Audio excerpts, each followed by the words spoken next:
Blood ব্যাংকগুলিকে 48 ঘন্টার সময় বেঁধে দিলেন স্বাস্থ্যমন্ত্রী। অনেক ফাঁক রয়েছে, ব্লাড ব্যাংকগুলির মান বজায় রাখার নির্দেশ দিলেন তিনি।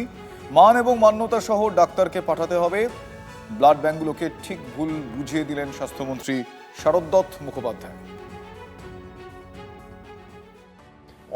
অনেকের অনেক ফাঁক আছে, সেই ফাঁকগুলো 48 ঘন্টার মধ্যে পূরণ করে নেবেন ওরা বলেছেন।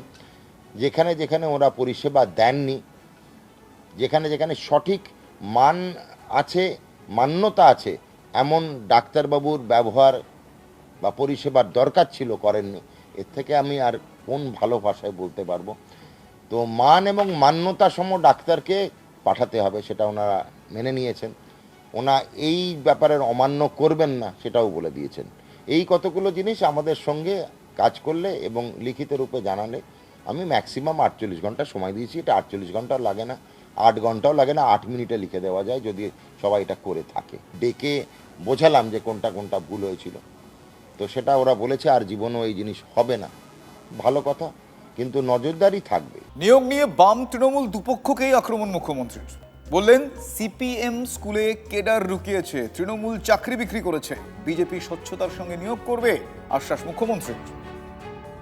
সব প্রসেস শেষ হয়ে যাওয়ার পরে আমাকে এবং মন্ত্রী বিধায়কদের ডাকবেন, আমরা একটু এমপ্লয়মেন্ট লেটারগুলো তুলে দিতে চাই আপনাদের সামনে। এর থেকে বেশি কিছু আমাদের চাওয়া নেই। আপনারা দেখবেন কিভাবে স্বচ্ছতার ভিত্তিতে নিয়োগ হয়। এখানে সব প্রাইমারি স্কুলে দেখবেন সিপিএম তার ক্যাডার ঢুকিয়েছে। সিপিএম এর আমলে সিপিএম ঢুকিয়েছে ক্যাডার, আর তৃণমূল বিক্রি করেছে চাকরি। আর ভারতীয় জনতা পার্টি দুটোর কোনোটাই করবে না। স্বচ্ছতার ভিত্তিতে, মেধার ভিত্তিতে নিয়োগ করবে এবং বাংলার মানুষ, বাংলার বেকার যুবক যুবতী দেখবে এবং সঠিক সময় তাদের প্রশংসা আমরা পাবো।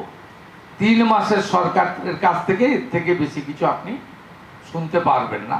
আমাদের টাইম দিন, আমরা উইল ডু। মুর্শিদাবাদে বিপুল পরিমাণ আগ্নেয়াস্ত্র সমেত গ্রেফতার 2। মুর্শিদাবাদ পুলিশ জেলার স্পেশাল অপারেশন গ্রুপ ও জিয়াগঞ্জ থানার অভিযানে ধৃত খালেক শেখ এবং সুরজ মণ্ডল, তাদেরকে মুকুন্দবাগ এলাকা থেকে গ্রেফতার করে পুলিশ। দুইজনই মালদার বৈষ্ণবনগরের বাসিন্দা বলে খবর পাওয়া যাচ্ছে। এই ধৃতদের কাছ থেকে উদ্ধার হয়েছে 5টি 7mm পিস্তল, 10টি ম্যাগজিন ও 35 রাউন্ড কার্তুজ। রাজনীতির রং মুছল ফাইন আর্টস, গেরুয়া হলো সাদা। চারুকলা পরিষদে বিতর্কের 1 মাসেই রং বদল। 12ই জুলাই যে ভবনে গেরুয়ার পোচ ঘিরে দানা বাঁধে বিতর্ক, 11ই আগস্ট ইতি পড়ল সাদা তুলির টানে। ভবনের দেওয়ালে গেরুয়া মুছে সাদা রং করলেন শিল্পীরা।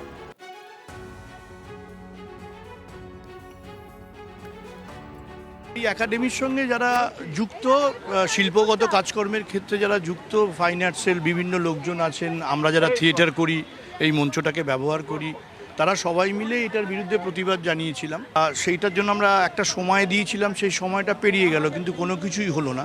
ফলে আজকে বাধ্য হয়ে আমরা একটা প্রতিবাদ সভা করেছি নাটকের লোকজনেরা, এবং তারই অংশ হিসেবে এখানকার যে রংটা ছিল সেটাকে আবার ফিরিয়ে দিয়েছি। এইটার দুটো জিনিস, একটা হচ্ছে যে এটা তো কলকাতার হেরিটেজ বিল্ডিংয়ের মধ্যে পড়ে, আর দ্বিতীয় কথা এই যেটা ওরা রং করেছেন সেইটাতে এই যে অডিটোরিয়ামটা আছে, একাডেমি মঞ্চ, যারা প্রথম শুরু করেছেন নাট্য অভিনয়, সেই বহুরূপী, শম্ভু মিত্রের বহুরূপী, তাদের টিকিট ঘর ছিল।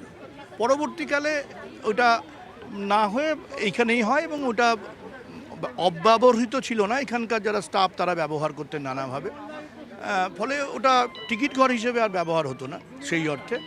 কিন্তু ওটা একটা হেরিটেজ বিল্ডিংয়ের যে অংশ তার মধ্যেই পড়ে। সামনের কাউন্টারটা, যে কাউন্টারটা বহুরূপীর কাউন্টার ছিল, বহুরূপী আমাদের সর্বজনমান্য একটি অন্যতম শ্রেষ্ঠ নাট্যদল ভারতবর্ষের, যেখানে শম্ভু মিত্রের নেতৃত্বে কাজ হয়েছে। সেইখানে হঠাৎ করে এই জায়গায় গেরুয়া রং করে দেওয়ার মানেটা কি? দেখা যাচ্ছে একটা সাংস্কৃতিক আগ্রাসন সর্বক্ষেত্রে চাপিয়ে দেওয়ার চেষ্টা হচ্ছে, সব দখলের চেষ্টা। মাত্র এসছে একটা সরকার, সেখানে কারা এসে এটা করছে, এবং সরকারের পক্ষ থেকে কোনো হেলদোল নেই, কারণ এটা সরকারি জায়গা নয়। কারা করেছেন দুষ্কৃতি তাদের বলা হচ্ছে, তাদের সঙ্গে নাকি এই সময়কার বিজেপির কোনো সম্পর্ক নেই বলে আমরা জানতে পারছি। অথচ তারা ক্লেম করছে কেন এটা করা হবে না, গায়ের জোর। গায়ের জোরে তো শিল্প সংস্কৃতি কাজ হয় না।